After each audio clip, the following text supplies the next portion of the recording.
chegando com talento de quem faz.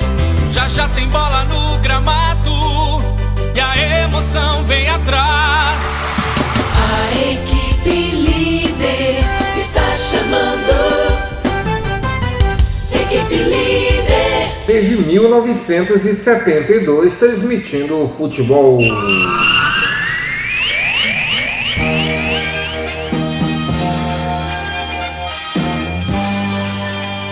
Muito bem, nesta terça-feira que eu estou gravando o vídeo para fazer o pós-jogo de Ferroviária 1, Clube do Remo também, um jogo que aconteceu em Araraquara, primeira rodada do Campeonato Brasileiro. O Leão Azul de Antônio Maena inicia a competição com um empate fora de casa e poderia ter saído com a vitória. Tomou o gol no último lance da partida, na última bola, no último momento, pelo camisa 9 da equipe da Ferroviária, o Carlão, que jamais desistiu da partida.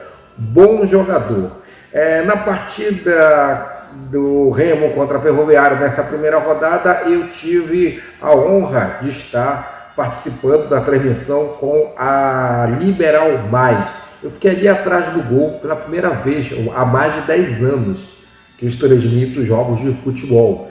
E essa foi a primeira vez que eu transmiti um jogo do Clube do Remo, que é o meu time aí de coração. Fiquei atrás do gol, embaixo da torcida do Clube do Remo, vi vários lances, defesas do Marcelo Rangel, bons momentos do Clube do Remo, que, na minha opinião, dominou o primeiro tempo. A partir dos 15 minutos do primeiro tempo, dominou, fez 1-0 merecidamente, poderia ter feito mais gols ainda na primeira etapa, poderia ter feito 2-0. Já no segundo tempo, teve a oportunidade de ampliar o marcador, não lembro qual foi o jogador do Remo, eu acho que foi o lateral direito, entrou na área, acabou mandando muito fraco.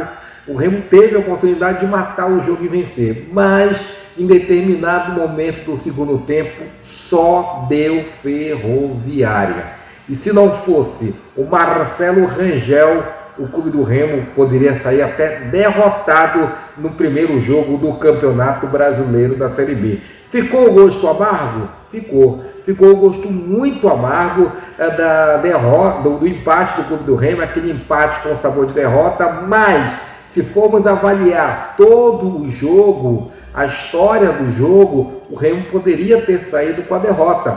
A Ferroviária perdeu muitas oportunidades e ligou o sinal de alerta para o sistema defensivo do Clube do Remo, que ainda não se encontrou na temporada. Embora eu goste muito do Klaus, é um jogador muito sério, vi de perto ele jogando, muita seriedade, mas tem muitas dificuldades técnicas, tanto ele como o jogador Reinaldo da equipe do Clube do Remo. O Remo acabou tomando esse gol numa falta infantil de um jogador pesado do Clube do Remo, que entrou no segundo tempo, que foi o Adailton. Cara, entrou mal, entrou muito pesado, e aí acabou fazendo a falta, porque não teve tempo de chegar no cara, e foi a falta que originou o gol. Antes disso, para mim, se for botar culpa, quem errou no gol, o Adailton, que fez aquela falta infantil que jamais poderia ter feito, e o Felipe Viseu, que só fez o gol e pouco fez na partida. Por sinal, duas bolas que o Remo teve lá na frente no final da partida para segurar o jogo, para esfriar a equipe da Ferroviária, o Felipe Viseu perdeu. Uma ele perde a bola facilmente e a outra ele sai com bola e tudo. Já era uns acréscimos, já faltava assim 1 minuto e meio para acabar a partida. E o Felipe Viseu poderia ter segurado aquela bola ali. Para mim foi muito mal na partida o jogador Felipe Viseu. Precisa de reforços. É um time que você percebe que se os grandes jogadores do time, os grandes nomes jogarem bola, vai ajudar. Mas não pode ser alguns lampejos na partida, que foi o que aconteceu contra a Ferroviária. O Pedro Rocha teve um lampejo, o Felipe Viseu teve um lampejo e saiu o gol. Isso precisa ter mais. O Remo precisa de mais momentos como esse na partida, porque os jogadores são caríssimos. Um jogador que me agradou muito na partida de domingo foi o volante Caio Vinícius. Para mim foi um bom jogador no meio de campo, conseguiu recuperar várias bolas, bem esforçado, teve alguns erros de passe, mas teve muito comando ali.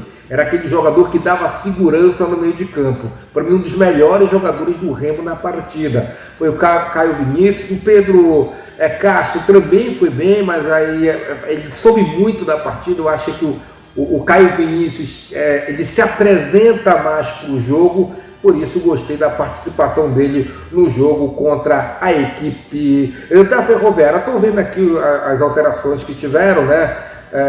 O Maxwell para mim pouco fez, a Dailton um pouco fez, as alterações não surtiram efeito, surtiram muito pouco efeito as alterações do técnico Daniel Paulista. Eu conversei com ele no fim da partida, estava muito incomodado ele, eu encontrei o Jaderson também com muita educação, ele não quis dar entrevista, mas com muita educação, estava bem abatido com o empate que o Remo tomou, foi no último minuto, né, gente?